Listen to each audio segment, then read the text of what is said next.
আপোনালোকে জানিলে iibf passing mark কিমান হয় তো যদি আপুনি গম নাপায় তো আপুনি গুগলটো অন কৰি ল'ব আপোনাৰ গুগলত আপুনি সাৰ্চ কৰি দিব iibf পাছিং মাৰ্ক 2024 আপুনি দেখি পাইবা যে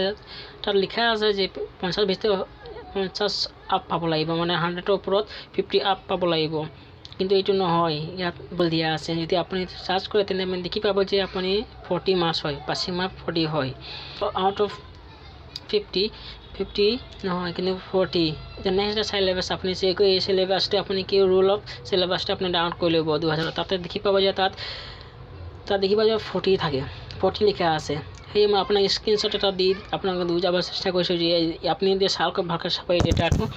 ইয়াত দিয়া আছে যে 40 আউট অফ 40 আপুনি 40 মাৰ্ক পালে যদি আপুনি iibf এক্সাম যদি 40 মাৰ্ক পাই যায় তেন্তে আপুনি পাস কৰি যাব আপুনি একো চিন্তা কৰিব নালাগে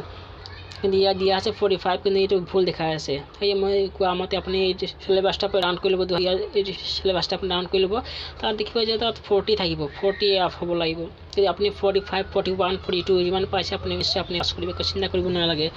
আপুনি 45 ডেজৰ ভিতৰত আপুনি ইমেইলত আপুনি সাৰ্টিফিকেটটো পাই যাব আপুনি একো চিন্তা কৰিব নালাগে আপুনি কত যাব নালাগে আপুনি 45 দিন আপুনি ওয়েট কৰিব আৰু ওয়েট কৰাৰ লগে লগে আপোনাৰ ইমেইলত আপুনি এই সাৰ্টিফিকেট iibf সাৰ্টিফিকেটটো পাই যাব